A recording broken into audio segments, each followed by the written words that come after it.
Mesdames et messieurs, bienvenue à ce rendez-vous de l'information sur ESAE Télévision, le sommaire. Les partis politiques ayant pris part aux assises du dialogue politique tenu à Cotonou du jeudi 10 octobre au samedi 12 octobre dernier ont fait des propositions au chef de l'État Patrice Talon. C'est dans le cadre de résolution des crises nées depuis plusieurs mois déjà dans le pays. 8 formations politiques ont répondu à l'appel du chef de l'État. À suivre dans cette édition les propos de Fred Kouenou du parti FCDB quelques jours après la clôture du dialogue national.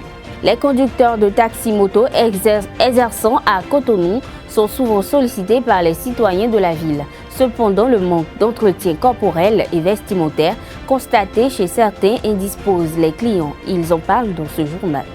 La jeunesse athlétique de Cotonou a battu 2 buts contre 1 la jeunesse sportive de Koubé dimanche dernier à René Pleven. Les impressions du président de la jeunesse sportive de Koubé dans cette édition. Papa. Oui, ma fille. Tu sais, je t'ai dit qu'après mon bac, je veux devenir journaliste reporter d'images, non? Papa, tu penses m'inscrire où? ESAE. ESAE, papa. Waouh! Maman, maintenant que j'ai eu le bac, je veux faire les finances et trésors. Tu comptes m'inscrire où? ESAE, mon fils. ESAE? Oui, maman. Papa. Oui. Tu sais qu'après mon bac, je veux être diplomate, non? Et tu comptes m'inscrire dans quelle université? Mais ESAE, naturellement. ESAE? Merci, papa. À ESAE, vous êtes bien formé dans les filières comme administration du travail et de la sécurité sociale, administration générale et territoriale, administration des impôts, gestion des marchés publics, planification et développement local, droit et sciences économiques et de gestion. ESAE, c'est aussi sa télé numérique ESAE TV et son journal L'Informateur. ESAE, c'est à Bedjromede, 3e rue après le carrefour 16 ampoules allant à Jericho. Numéro de téléphone 98 98 14 00 96 80 55 11 90 93 65 21. ESAE, l'excellence a un nom.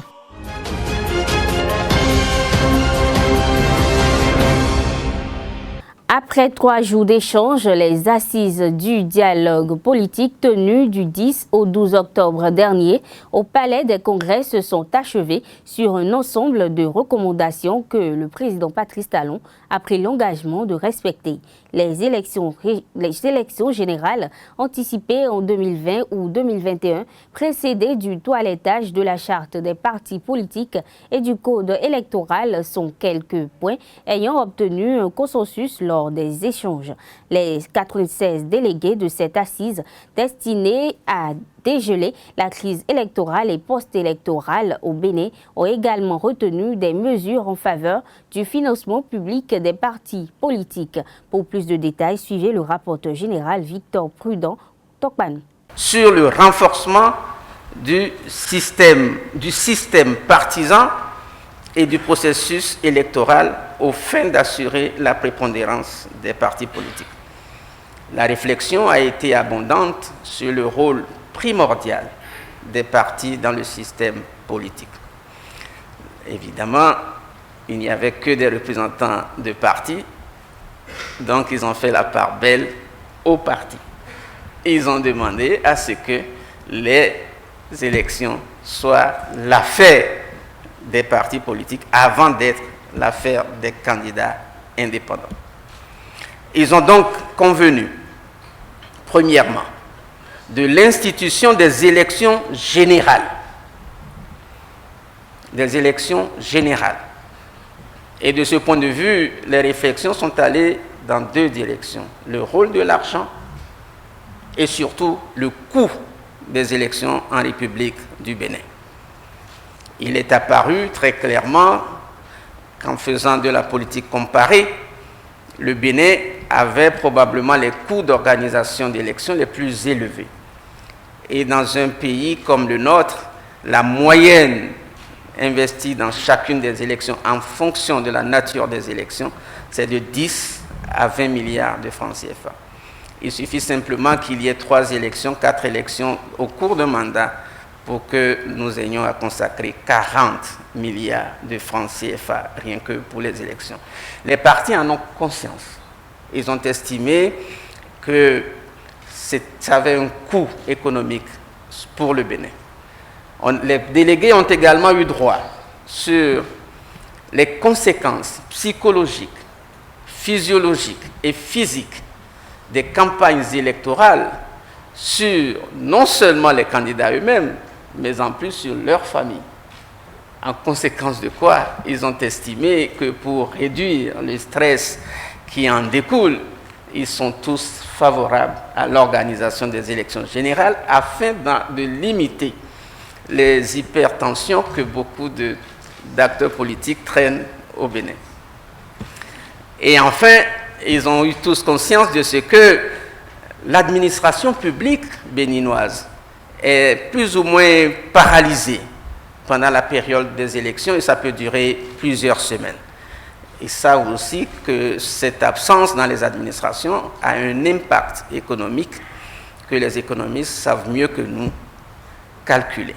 En conséquence de quoi, ils ont estimé, et ils ont tous retenu le principe d'élection générale qui peut s'organiser une fois par an, enfin, au cours d'une année. Certains sont même allés jusqu'à dire 6 mois largement suffisants et non pas 1 an. Et donc, ce fut un temps fort de réflexion pour lesquels ils sont tous conscients que cela a des répercussions, qu'ils seront prêts au cours d'un atelier de validation, si tel était le choix du président de la République et de son gouvernement, d'aller plus loin dans les échanges et les propositions concrètes. Ils ont également retenu l'accélération du processus de vote de la loi sur le financement public des partis. Ça semble être pour eux une préoccupation majeure. Et donc, ils ont voulu, puisque certains partis ont pu remplir les formalités, mais après les élections législatives d'avril 2009, ils ont souhaité que dans les mesures transitoires qui seront prises par vous et votre gouvernement dans le budget de l'année prochaine, que tous les partis qui sont représentés dans ce dialogue puissent être bénéficiaires d'une aide financière de l'État.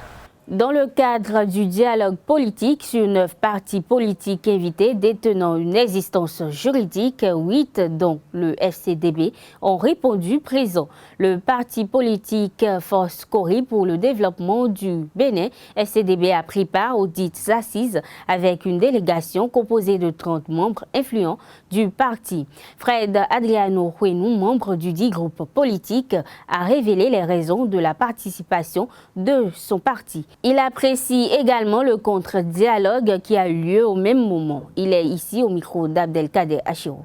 Qu'il vous souvienne qu'au lendemain des élections législatives d'avril 2019, nous sommes rentrés dans ce qu'on pourrait appeler une crise électorale. À l'époque, quoique notre parti n'ait pu participer aux élections, nous avons déploré la crise, mais nous avons laissé entendre que, comme toutes les crises politique, l'issue est incertaine. Mais en même temps, les crises portent en elles le processus de l'évolution des sociétés humaines, pour peu que les acteurs politiques veuillent bien l'encadrer pour en faire advenir les possibilités les plus émancipatrices pour notre peuple. Nous avons vu à travers l'invite du chef de l'État à ce dialogue politique une possibilité d'émancipation pour notre peuple et nous n'avons pas hésité à saisir cette main tendue. L'esprit dans lequel nous avons abordé les travaux de ce dialogue, nous l'avons décliné dans notre déclaration liminaire. Nous avons estimé que ce dialogue s'inscrivait dans le cadre du renforcement de notre unité nationale et de la consolidation de notre expérience démocratique. Nous avons par ailleurs invité les délégués présents à aller vers le rassemblement parce que les nations d'avance ne font un pas sur le chemin tortueux de la démocratie que lorsque les rassemblements priment sur les divisions partisanes. Maintenant, bien entendu, pendant que nous y étions là, il y a eu ce qu'on peut appeler un contre-dialogue au niveau du Chant d'Oiseau de Cotonou. Mais voyez-vous, comme je vous l'ai dit, aujourd'hui, l'opposition dans notre pays se résume, et même nos tests le prévoient, se résume en fait à une opposition de personnes. Est-ce que, alors on peut s'étonner que dans cette obscurité qui pèse encore sur nous, que certaines personnes, lorsque vous ouvrez brusquement les portes de l'avenir rayonnantes, que certaines personnes ne se détournent la tête et ne ferment les yeux dans une sorte d'éblouissement. Je pense que chacun fait ce qu'il a à faire. Restons avec le conseiller spécial à la jeunesse et à la formation du parti politique FCDB, Fred Adriano Huenou, qui a évoqué les propositions innovantes du dialogue politique. Il est au micro d'Abdelkader Achirou. Au niveau des 4 grands principes sur lesquels il y a eu consensus. D'abord celui du toilettage des textes qui étaient mis en cause, notamment la charte des partis politiques et le code électoral. Au niveau de la charte, nous avons estimé que les griefs formulés étaient qu'il y avait une volonté de l'exécutif de ne pas accepter que certains partis d'opposition se fassent enregistrer afin de pouvoir compétir. Et à ce niveau, nous avons constaté que le problème d'enregistrement des partis politiques pose la problématique de leur existence juridique. Voilà pourquoi nous avons proposé que désormais les partis politiques soient enregistrés de manière judiciaire, c'est-à-dire au niveau de la Cour suprême. Au niveau, par exemple, du code électoral, notre proposition a été une réduction drastique des cautions pour les élections législatives et pour les élections présidentielles, parce que nous estimons par ailleurs que l'argent a fait suffisamment de mal dans notre société. Aujourd'hui, notre société est dominée par les valeurs de l'argent, vous le savez, qui divisent les hommes en 2 catégories. Si nous ne voulons pas faire de la chose politique qui est dépositaire de la gouvernance de la cité une activité seulement réservée à une élite nantie, il faut que nous puissions diminuer les cautions de manière à ce que toutes les couches et toutes les classes aient accès à la chose politique. Au niveau du renforcement du système partisan, l'innovation, la proposition que nous avions apportée à ce niveau, c'est d'abord de faire des élections désormais dans notre pays l'affaire des partis politiques. Donc, les élections législatives, communales et locales doivent être l'affaire des partis politiques. Nous avons voulu qu'on étende cette disposition au niveau des élections présidentielles aussi. Nous avons aussi proposé par ailleurs, en cas de difficulté, d'étendre cette disposition au niveau des partis politiques, que les candidats indépendants se fassent parrainer par des élus de la nation, que ce soit des élus nationaux comme les députés, que ce soit les élus communaux et les élus locaux. Par ailleurs, nous avons aussi pensé à l'instauration d'une année électorale, afin non seulement de réduire le coût matériel, financier et psychologique des élections sur notre pays, mais aussi de pouvoir mettre notre peuple au travail. Vous savez, c'est important que nous puissions travailler par ailleurs pour pouvoir construire une économie afin de la partager. Au niveau de la question de l'équité, nous en avons voulu faire une ambition de justice évidente pour la femme. Vous savez, notre Constitution préconise en son article 26 que hommes et femmes, nous sommes égaux devant la loi, mais on constate que cette égalité demeure encore une égalité sur papier qu'il nous faut faire advenir dans la réalité quotidienne de notre pays. Cela passe nécessairement par l'évolution d'une mentalité selon laquelle les hommes prévaudraient sur les femmes. Et donc, si nous voulons tenir notre promesse républicaine de fraternité, de justice envers la femme, nous devons inscrire dans notre codification de vivre ensemble une discrimination positive à l'égard des femmes. Nous sommes allés jusqu'à proposer désormais que ce soit 40% de femmes sur les listes électorales. Ensuite, sur la question du statut de l'opposition, nous avons pensé, nous avons demandé une réécriture de ce statut de l'opposition, parce que nous avons trouvé qu'aujourd'hui, même avec l'actuelle charte des partis politiques, on peut enregistrer les partis politiques sans une idéologie politique et sans un projet de société clair. À partir de cet instant, sur quoi est-ce que les gens s'opposent? Que ce soit à l'Assemblée ou en dehors de l'Assemblée, on s'oppose seulement à celui qui gouverne sur la base de rancœur personnelle. Voilà pourquoi est-ce que l'animation de la vie politique dans notre pays est ponctuée par des manifestations farouches, furibondes, ou par des diatribes que nous appelons vitalité de la démocratie. Parce qu'on ne s'oppose pas sur une vision de la société claire et sur des actions claires que nous entendons mener.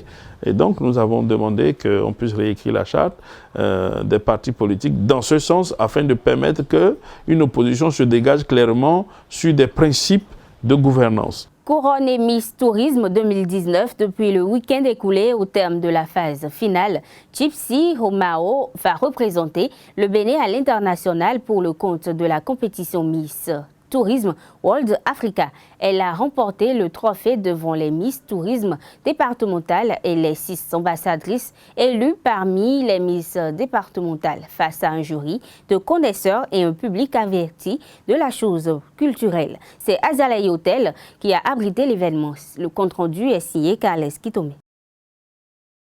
Détentrice d'un Master 1 en journalisme, Gypsy Omao remporte la couronne de Miss Tourisme 2019 le samedi 12 octobre 2019 à Azalaï Hotel. Le tourisme est l'ensemble des activités effectuées par une personne en dehors de son milieu de vie habituel pour une durée de 365 jours au plus, qu'elle soit pour des raisons d'affaires, de loisirs ou autres motifs. Grâce à sa riche culture, le Bénin fait partie des destinations touristiques les plus attractives de l'Afrique occidentale. Au patrimoine de cette richesse, on peut identifier les cultes des mâles, les masques guélédés, les ongletons, les clitors, la danse traditionnelle, ainsi que les sites touristiques tels que le temple de Piton, la bouche du roi, le village sur pilotis de Gonvier, les Tatasomba et j'en passe. Toutes ces diversités culturelles sont autant des ressources à valoriser pour développer le tourisme sous toutes ses formes,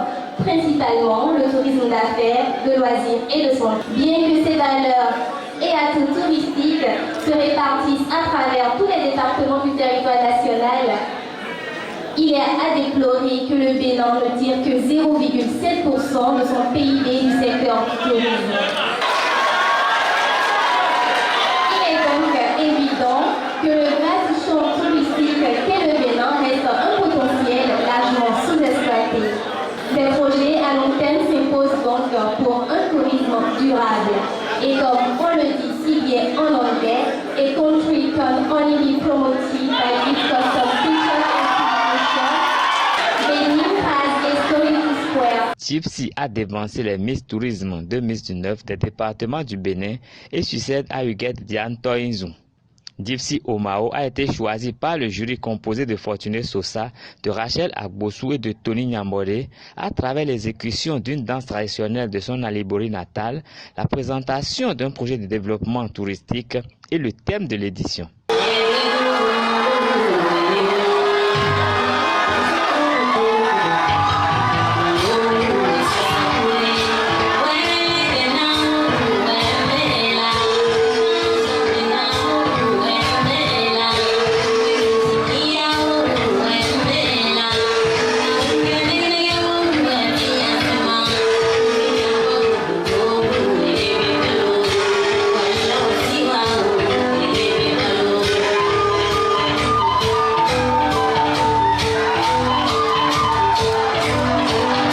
Gypsy Omao aura pendant son mandat approuvé que la diversité culturelle du Bénin est un atout pour son développement durable. Communément appelés Zémidjan dans la capitale économique du Bénin, certains conducteurs de taxi-moto dans l'exercice de leur métier ne se soucient guère de leur hygiène corporelle et vestimentaire. Une situation qui amène la plupart des clients à être plus sélectifs dans le choix du conducteur. À travers ce reportage, découvrez les raisons de cet état de choses. Vêtus de la tenue conventionnelle de couleur jaune, les conducteurs du taxi-moto, communément appelés Zémidjan, jonchent les rues de Cotonou. Dans l'après-midi, ils observent la pause en se reposant soit sous les arbres, soit dans les centres de la loterie nationale du Bénin. Mais l'un des facteurs qui s'observe de plus en plus est la malpropreté de certains d'entre eux. Une situation dont les Zém eux-mêmes sont conscients et avancent des raisons susceptibles d'expliquer ce genre de choses.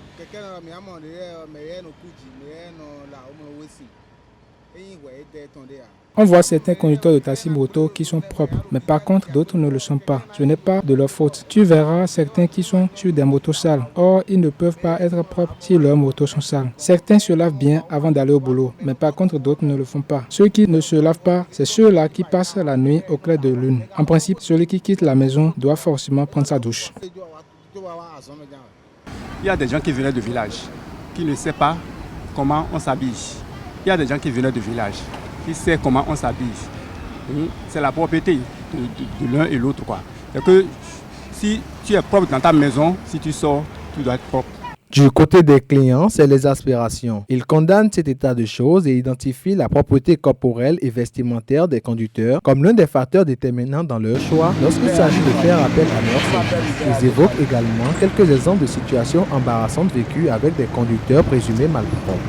Le constat est admis aujourd'hui à Cotonou où nous remarquons, nous constatons des émigrants qui s'habillent mal et cela ne met pas le client en bon état. Et ceci, selon moi, c'est lié au manque d'hygiène. Ils ne se respectent pas d'abord parce qu'il faut leur présentation, c'est leur présentation qui devrait attirer le client. Un jour, ma moto a eu des problèmes et il me faut prendre un zim. Vraiment, j'ai regretté le jour-là. J'ai regretté seulement parce que le zimjaman n'a pas encore fait le besoin important du matin. Donc, ne s'est pas encore brossé. Et vraiment, il parlait, il me racontait une histoire là. Et vous imaginez la suite. Ça m'est déjà arrivé.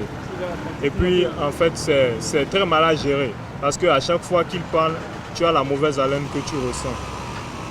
Et vraiment, c'est pas bien pour le client. Bien qu'ils occupent une place de choix dans l'animation de la vie sociale des Cotonois, les conducteurs de taxi moto gagneraient plus en adoptant une hygiène corporelle et vestimentaire irréprochable. Car non seulement cela les crédibilise auprès des clients, mais encore et surtout leur permet de gagner la confiance du grand nombre.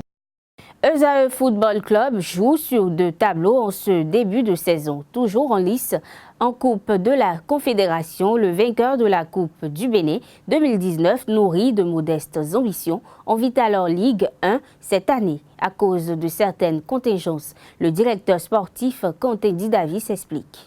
Je dirais tout simplement, je ne vais pas vous décevoir, mais les ambitions, c'est le maintien. C'est le maintien parce que si on me donne l'opportunité de participer encore à une compétition africaine, je vais baisser les bras. Je ne participerai pas. Vous savez,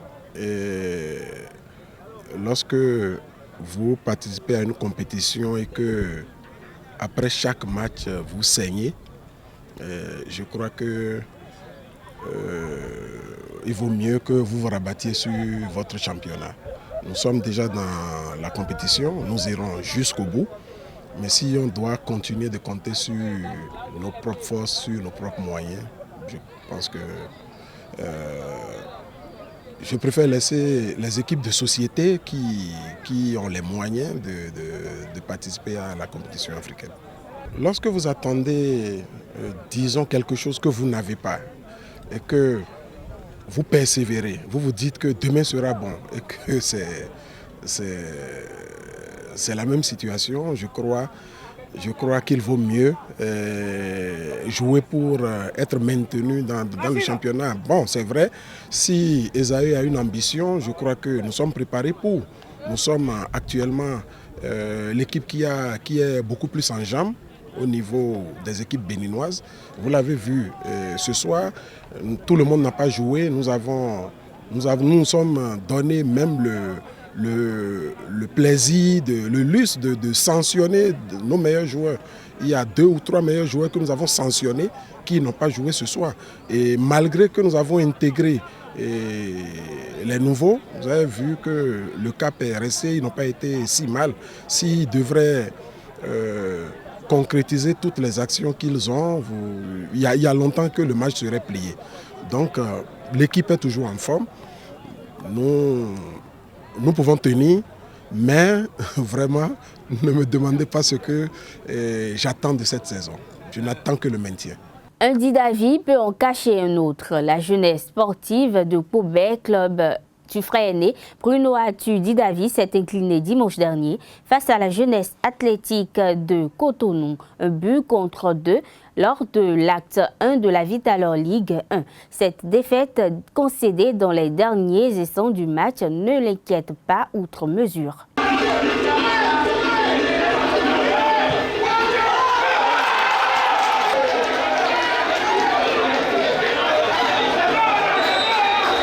Qu'est-ce que j'ai à dire? On a joué, on a perdu, et puis c'est le début du championnat. La lutte continue.